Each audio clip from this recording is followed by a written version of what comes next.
초보자가 그 심리를 컨트롤할 수 있는 방법은 없고, 그래서 딱 하나는 원칙을 일단 세워야 돼요. 근데 초보자들은 대부분 원칙이 없어요. 그래서 심리를 컨트롤하지 못합니다. 그래서 장이 좋아지면 더 사고, 장이 떨어지다가 결국에 손실 보고 이제 공포장에서 완전히 손실 보고 시장을 떠나게 되는 거거든요.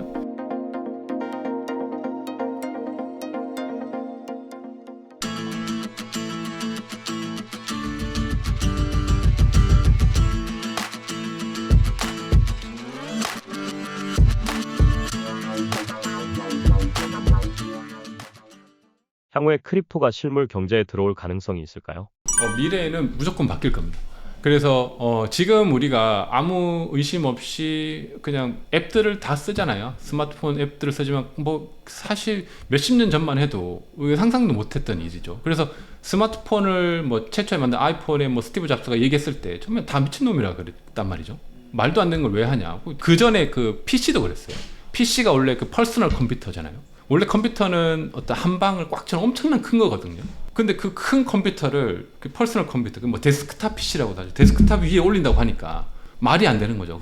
큰 건물을 위에 올린다고 하니까 그걸 왜 그렇게 올려 이렇게 아니 살기 좋은데 왜 하지 이렇게 하는 거죠. 근데 결국에 어떤 혁신가들이 해서 했단 말이에요. PC로 만들어냈고 그걸 이제 손 안에까지 이제 와서 이거 없이 이제 못 사는 시대가 됐잖아요. 그런 것처럼 또 하나 남아 있는 게 결국에 그럼 디지털 화폐. 그 디지털로 어떤 자유롭게 경제가 일어나는 그런 것들이 이제 하나 남아있는 숙제인 거예요. 그것들을 하고 있는 게 어떤 이더리움 같은 거, 비트코인이라는 통화가 있고, 그거를 자유롭게 이제 활용하려면 비트코인은 우리가 뭐 지갑에서 주고받을 수는 있죠. 근데 그것들을 가지고 뭐 친구한테 자유롭게 보내거나 그걸 또 활용하거나 그걸 뭐 예금 상품에 넣거나 이런 것들을 하려면 비트코인이 해결을 못 하거든요. 그런 것들을 뭐 이더리움 같은 플랫폼들이 만들어 주는 거죠. 근데 그걸 아직 우리가 경험을 못 했는데, 물론 일부 그 딥하게 하는 분들은 사용하고 있습니다. 다 나와 있는데 일반인이 하기엔 좀 어려운 거죠. 그래서 이것이 이제 쉽게 바뀔 거예요. 그래서 그 시기가 되면 이제 그때 돼서야 이제 좀 이게 그 얘기구나. 그걸 이제 모든 사람들이 알게 되겠죠. 디파이가 뭔지 설명해 주실 수 있을까요? 디파이가 뭐냐면 뭐 디파이, 그러니까 디센트럴라이즈 파이낸셜 해가지고 탈중화된 어떤 금융이죠. 그래서 이게 어떤 거냐면 원래 우리가 금융 시스템 하면 은행이 있죠. 은행은 은행이 돈을 관리하잖아요. 그래서 우리가 중앙화된 은행에 돈을 넣고 은행이 대신 관리해줘서 뭐 예금도 하고 대출도 하고 그런 예금을 담보로 해서 은행이 또 비즈니스를 하는 거죠. 그렇게 하는 게 전통적인 금융 산업인데, 이 디파이는 뭐냐면 그 은행이 중앙에 있는 것이 아니고 코드로 존재해요. 그러니까 누군가가 코드를 만듭니다. 은행 상품이라는 코드를 만들어요. 그럼 그 코드가 존재하고 그 코드를 그러니까 탈중화된 환경에서 채굴자들이 그 코드를 다 운영을 해주는 거예요. 그 은행이 채굴자들을 뭐 수백이 되겠죠. 그런 사람들을 운영을 해주고 그것이 항상 그 프로그램 된 대로 운영이 됩니다. 그래서 누군가가 저라는 사람이 그 코드에 제가 가지고 있는 이더리움도 코드로 되어 있거든요. 비트코인도 코드로 되어 있고. 그러니까 이것은 디지털 자산이니까 실제 코드로 존재하는 거예요. 그것을 내가 이더리움 자산을 어떤 누군가가 만든 이 디파이라는 어떤 하나의 프로덕트가 있어요. 여기에 보내면 돈이 전송이 됩니다. 그래서 이 코드에 그 많은 사람이 보낸 이더들이 모이는 거예요. 그럼 돈이 모이면 은행 역할을 할 수 있는 거잖아요.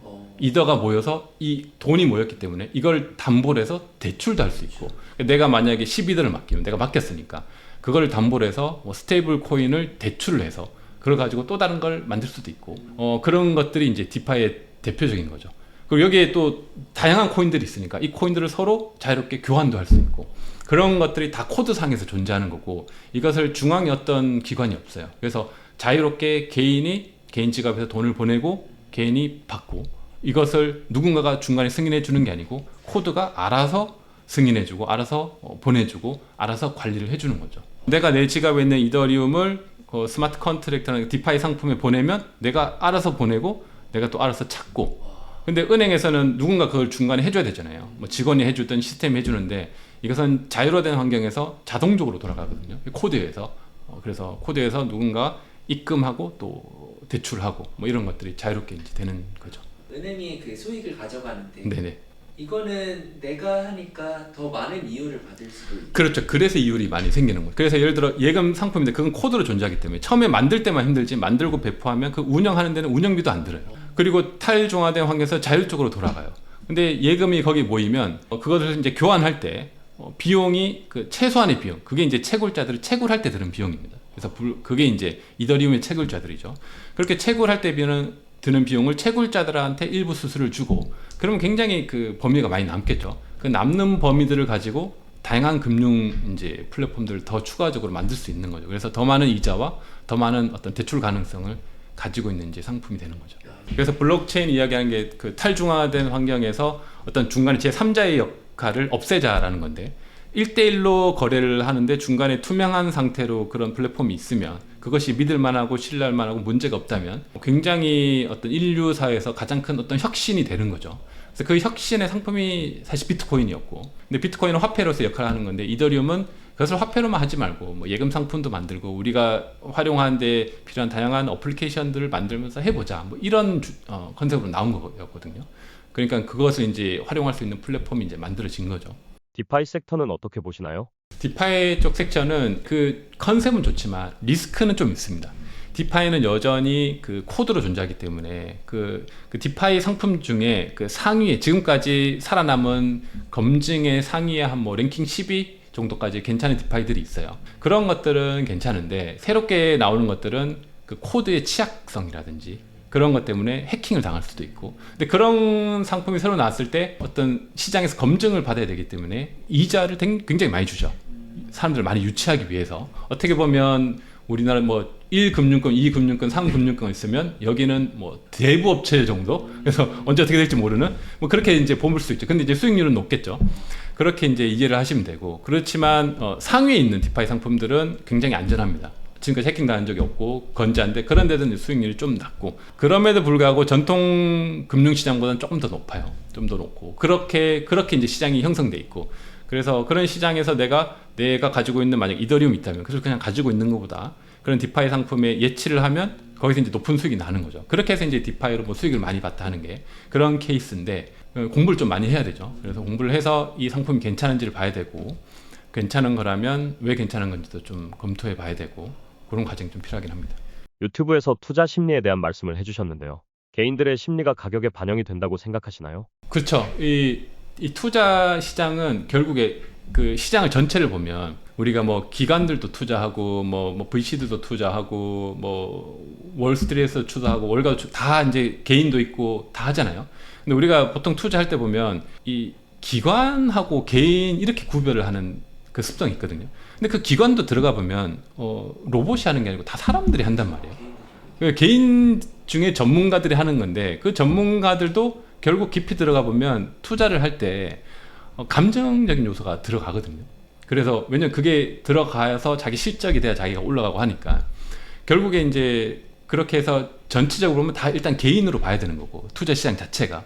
그래서 투자를 할 때 사람들이 언제 투자하는지를 보면 결국 이제 심리가 좀 좋을 때 투자를 하게 되죠. 시장에 호재도 없고 아무 좋은 것도 없고 아무 발견한 게 없는데 누가 투자를 해요? 아무도 안 하죠. 호재와 어떤 좋은 근거, 어떤 낙관론, 이런 것들이 결국에 뭐 어떤 영향을 주냐면 그 긍정적인 그 감정의 그 신호를 주거든요. 어떤 잘 될 것 같은. 그래서 사람이 그런 심리에 의해서 긍정적으로 이 매수 버튼을 누르게 되는 거죠. 그래서 그것이 다 반영이 됐기 때문에 시장이 좋다는 것들은 모든 사람들의 그 매수 버튼을 눌렀을 때의 그런 심리, 좋아질 거야, 좋다, 이 시장이 더 기대가 돼, 그런 심리가 다 반영이 된 거죠. 그래서 차트가 올라간다는 것은 일단 사람들이 다 좋다는 거예요. 지금도 좋고 앞으로도 뭔가 좋을 것이다라는, 그게 이제 반영된 거고, 물론 그 반대는 이제 반대가 되겠죠. 그렇다면 투자 심리를 확인할 수 있는 방법이 있을까요? 뭐 힌트라기보다는 기본적으로 차트가 올라가면 저는 사람들이 기분이 좋구나, 그쵸. 뭐 그렇게 생각을 하고, 차트가 떨어지면 기분이 이제 안 좋다, 이렇게 보는 거죠. 그래서 근데 기분이 좋고 안 좋고를 봤을 때 사람들은 그 진짜 전문 트레이더들, 아주 트레이딩을 잘하는 사람을 보면 오래 살아남은 트레이더들, 그들은 기분의 영향을 받겠지만 그걸 최소한으로 한다고 제가 알고 있거든요. 거의 이제 그러니까 제일 잘하는 분들은 그러니까 기계적으로 한다 그래요. 로봇처럼 봇이 이제 투자를 하는 거죠. 그게 어떻게 보면 제일 좋을 수도 있는데, 근데 봇의 한계는 제가 보니까 봇 투자도 많이 하고 최근에는 그런 트레이딩 시스템도 많이 바뀌어가고 있는데, 결국에 이 봇은 사람의 심리를 파악하지 못하기 때문에 그 부분은 사람이 좀 개입이 되어야 되는 것 같아요. 그래서 우리가 할 수 있는 제일 잘할 수 있는 영역은 그 투자의 차트에 사람들이 지금 반응이 어떤지 그것을 보고 좀 객관적으로 시장을 보고 내가 진입하는 시점과 빠질 시점을 좀 결정하는 데 이제 도움을 얻을 수 있다 이런 생각이 있습니다. 보통 투자할 때 내가 매수를 하면 기본적으로 내가 지금 기분이 좋구나라는 것을 알고 있어야 돼요. 그래서 기분을 좀 제거하고 다시 한번 좀 객관적으로 볼 필요들이 있죠. 그래서 시장이 좋으면 대부분의 사람들이 지금 굉장히 많이 흥분했구나, 좋아하고 있구나, 이들이 왜 이렇게 좋아하는 거지, 이런 것들을 좀 봐야 되는 거죠. 그래서 단순히 내가 사람들이 좋다고 해서 나도 덩달아 들어갔다가는 진짜 전문 트레이더들, 진짜 그 큰손들에 의해서 이제 역으로 이제 당하게 되는 거죠. 그들은 감정보다는 좀 더 시장을 객관적으로 보고 이제 트레이딩을 할 테니까요. 초보자 입장에서 심리를 컨트롤할 수 있는 방법이 있을까요? 초보자가 그 심리를 컨트롤할 수 있는 방법은 없어요. 없고, 그래서 딱 하나는 원칙을 일단 세워야 돼요. 근데 초보자들은 대부분 원칙이 없어요. 그래서 심리를 컨트롤하지 못합니다. 그래서 장이 좋아지면 더 사고, 장이 떨어지고 떨어지다가 결국에 손실 보고 이제 공포장에서 완전히 손실 보고 시장을 떠나게 되는 거거든요. 그러면 그 이유가, 그러니까 수익에 대한 실현 목표도 없고 손실에 대한 어떤 제한도 없는 게 초보자의 가장 큰 특징이죠. 있다고 하더라도 안 지켜요. 해놓고 잊어버려요. 그러니까 그 원칙을 반드시 정해야 되고 원칙대로 해야 됩니다. 그 원칙은 이제 사람마다 달라요. 그게 예를 들어 내가 뭐 단기로 6개월 투자하겠다면 좀 수익과 손실 구간이 다를 수 있겠죠. 비트코인도 똑같아요. 비트코인을 예를 들어서 내가 1년 투자한 사람도 있고 2년 투자한 사람도 있고 정해야 돼요. 10년을 할지 아니면 이것을 나는 내 자손들한테 물려줄 거야. 계획이 있어야 된다는 거죠. 자손들한테 물려줄 거야라는 계획을 했으면 손절 구간이 없는 거예요. 없는 거죠. 자손한테 물려주면 되니까. 뭐 그렇게 이제 할 수 있는 건데 기간에 따라서 좀 다르고, 그래서 그런 것들을 좀 종합적으로 해서 내가 언제까지 얼만큼 가져갈 건지, 언제 수익을 실현할 건지, 장이 안 좋아지면 언제 빠질 건지를 대략적으로라도 정해놓고 그 시기가 왔을 때 그럼 그걸 보고 다시 한번 좀 보는 거죠. 그래서 이게 이렇게 해야 되는 건지 그렇게 한번 할 필요가 있다고 봅니다. 투자 원칙을 세우려면 어떤 것부터 해야 할까요? 일단 원칙을 만들려면 이 투자에는 그 제일 어려운 게 감정이에요. 감정을 컨트롤하는 게 어려운데, 예를 들어서 쉽게 얘기해서 내가 한 연봉이 5천만 원이라고 가정합시다. 5천만 원이 버는 사람인데 한 달에 뭐 100만 원의 돈이 있다고 가정해요. 그 중에 한 50 정도는 투자를 할 수 있다고 하면 100만 원의 여윳돈에서 50만 원이라는 돈은 작은 돈이 아니잖아요. 5천, 연봉 5천이라면 그럼 그냥 50 정도 투자하는 사람은 그 정도 돈이면 투자할 때 자기 감정이 들어가게 돼 있어요. 그래서 자기 자신을 파악할 수 있어요. 그래서 예를 들어 근데 이제 100이다, 내가 가용할 수 있는 범위 100까지 하면 더 자기의 감정이 들어가겠죠. 근데 예를 들어 내가 100의 여유가 있는데 10만 원만 투자해요. 이건 사실 의미가 없어요. 그래서 뭐 그 적정선을 본인이 정해서 내가 가용할 수 있는 투자 범위에서 어느 정도 내가 이 투자 자산의 영향을 받을 만한 범위를 일단 투자를 해보면, 그렇게 넣었을 때 자기의 스타일을 파악하게 돼요. 내가 이렇게 장이 조금 올라도 막 흥분되는 사람이 있고, 조금만 떨어져도 막 불안해하는 사람이 있고, 아니면 엄청 올랐는데도 뭐 괜찮아 이런 사람이 있고, 아니면 엄청 떨어져도 뭐 별로 신경 안 쓰는 사람이 있단 말이죠. 그게 다 다르단 말이에요. 그래서 그렇게 해서 자기의 스타일을 파악하는 게 중요하고, 그러려면 어느 정도의 의미 있는 돈을 좀 넣어야 된다. 그러니까 넣어서 시간을 지나면서 내가 수익 실현도 한번 해보고, 실현했을 때 어떤지, 그리고 손절했을 때 어떤지를 경험해보고, 그것들을 이제 기록을 하는 거죠. 그래서 그것을 계속 기록할 필요는 없는데, 제 생각에서 최소한 1년 정도는 그것을 계속 매매 기록이라고 하죠. 그래서 기록하면서 자신을 파악해야 되는 거예요. 자신을 파악해서 나는 이런 스타일이고 이런 스타일일 때 이렇게 해보니까 투자 수익률이 좋더라. 그러면 그러한 것에 근거해서 어느 정도 매매 원칙을 만들고, 매매 원칙이라는 게 사실 원칙이 없습니다. 그래서 본인이 만들어도 시장에 따라서 이걸 또 원칙을 또 바꿔줘야 되거든요. 그걸 계속 고수하는 게 아니고, 그렇게 만들었지만 또 시드가 늘어나고 투자 금액이 바뀌면 또 바뀌어요. 그러니까 1,000만 원 투자할 때랑 1억이랑 10억이랑 100억이랑 완전히 다른 거거든요. 다 단계가 다르잖아요. 1억대 했던 거를 10억대 가져가면 안 된단 말이죠. 그래서 그때마다 원칙은 바뀌어야 되는데, 그러한 것들을 큰 줄기에서는 원칙이 있고 그것을 중간중간 점검하면서 조금씩 바꿔가는 거죠. 시장에 따라서 내 성향도 또 바뀌거든요. 그래서 그런 것들을 파악하면서 자꾸 이제 발전시켜갈 필요가 있다. 코인 투자에는 많은 방법이 있는데 현재 500만 원이 있다면 어떤 것을 해야 할까요? 만약 500만 원이 있다면 뭐 제 친구라면 한 100만 원은 이제 비트코인 넣어보고 100만 원은 이더리움에 넣어서 트레이딩을 좀 해보고요. 그래서 트레이딩은 그 뭐 국내 업비트도 괜찮지만 업비트에 넣어서 해외 뭐 바이낸스 같은 거래소에 넣어서 트레이딩을 좀 경험을 해보는 거죠. 그래서 선물인데 레버리지 쓰지 않고 그 선물로 하면 롱 포지션, 숏 포지션을 할 수 있습니다. 그래서 그렇게 해보면 상승장일 때도 수익을 낼 수 있고 하락장일 때도 수익을 낼 수 있단 말이에요. 그게 이제 트레이딩의 기본이죠.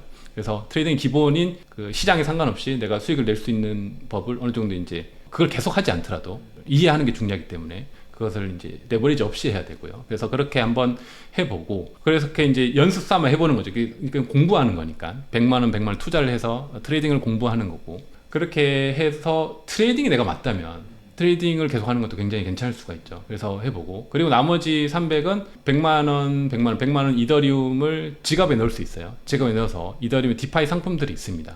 최근에는 그 레이어 2들 상품들이 많이 있어요. 예전에 레이어 1 이더리움 가스비가 비쌌는데 레이어 2들은 이게 비용이 많이 절감이 돼서 이더리움 위에서도 예금 상품이라든지 거래소라든지 이런 것들을 활용해 볼 수가 있어요.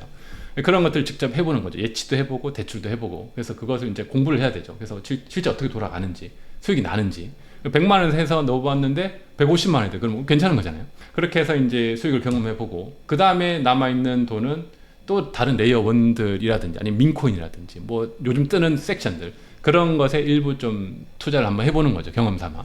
그렇게 해서 이제 좀 자산을 쭉 배분해 보고 나서 내가 어느 쪽에 투자 스타일이 맞는지를 좀 알 필요가 있습니다. 그래서 어떤 분들은 막 그 예금 상품에 넣고 하는 게 굉장히 어려울 수가 있거든요.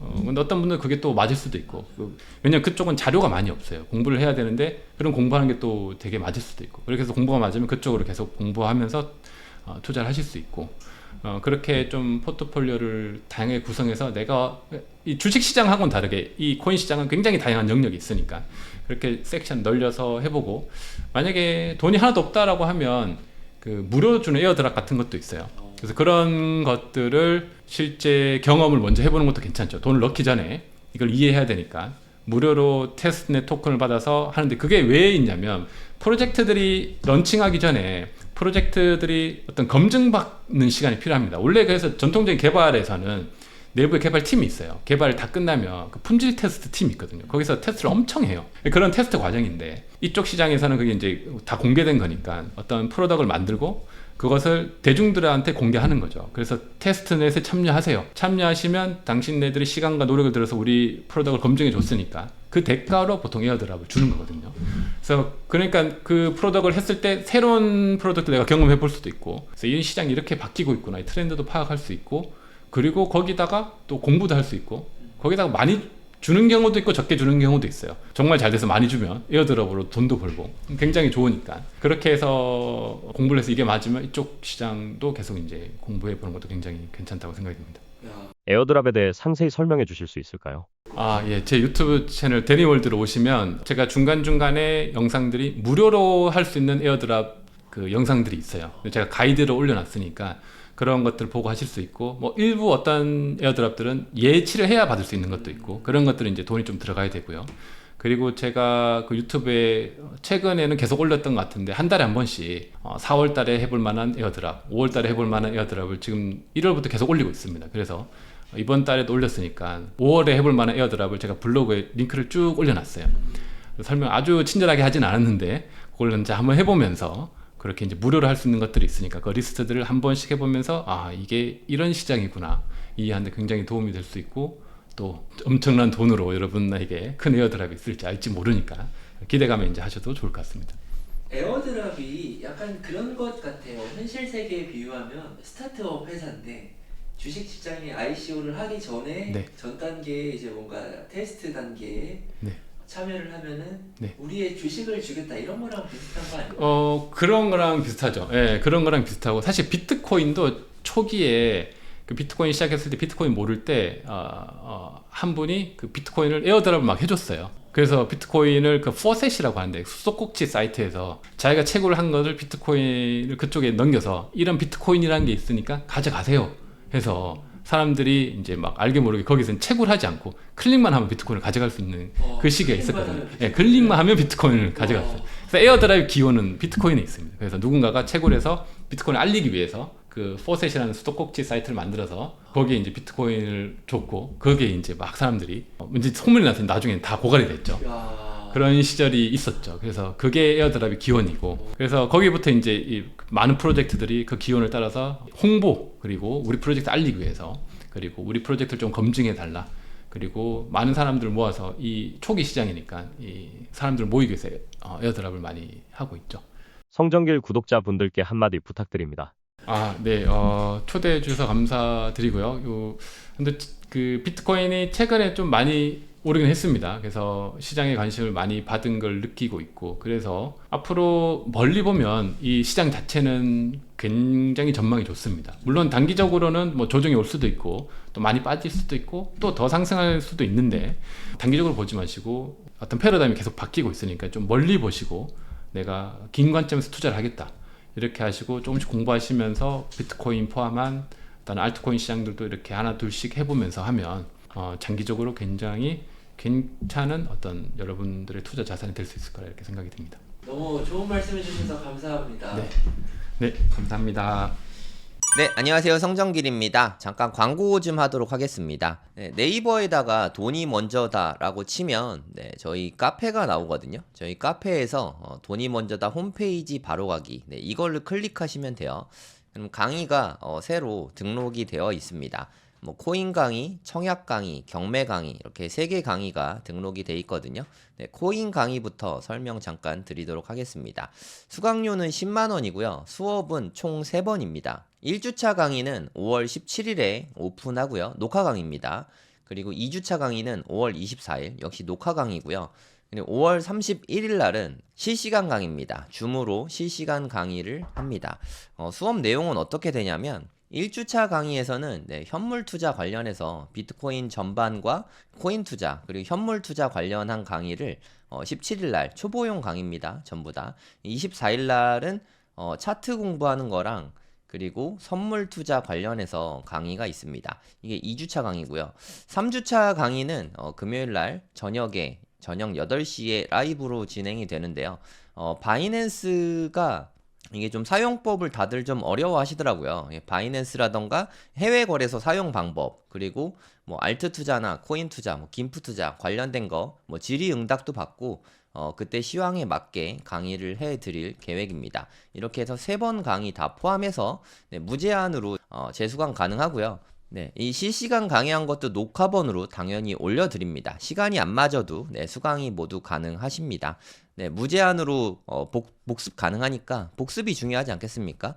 복습 많이 하시고 손에 익을 때까지 공부하시기 바랍니다. 돈이 먼저다 해서 수강 신청하시면 되고요. 회원가입 되게 쉬우니까 가입하시고 여기에서 결제하시면 되겠습니다. 요즘에 경매 시장이 좀 많이 뜨겁잖아요. 갑자기 또 막 되게 열기가 좀 달아오르는 것 같거든요. 부동산 시장이 뭐 이러다 갑자기 오를 수도 있긴 하지만 뭐 천천히 갈 것 같아요. 지금은 뭐 공부하기 쉬운 시장이라고 생각합니다. 공부하기 아주 좋죠. 경매 생기초 13기도 진행이 됩니다. 15만 원이고요. 일정은 5월 16일, 23일, 30일 이렇게 3주 동안 녹화본으로 진행이 됩니다. 마찬가지로 무제한 복습 가능합니다. 청약 강의는 10만 원이고 2주 강의입니다. 5월 22일, 29일 1주차, 2주차 강의로 이루어져 있고요. 22일 날은 실제로 우리가 청약을 넣는 거, 일반 분양 당첨되는 전략들, 뭐 가점 전략이나 특공 뭐 이런 부분에 대해서 이야기를 드리고요. 29일 날은 분양권 투자에 대해서 말씀을 드립니다. 서울, 경기 위주로 투자에 대해서 말씀드리니까 참고하세요.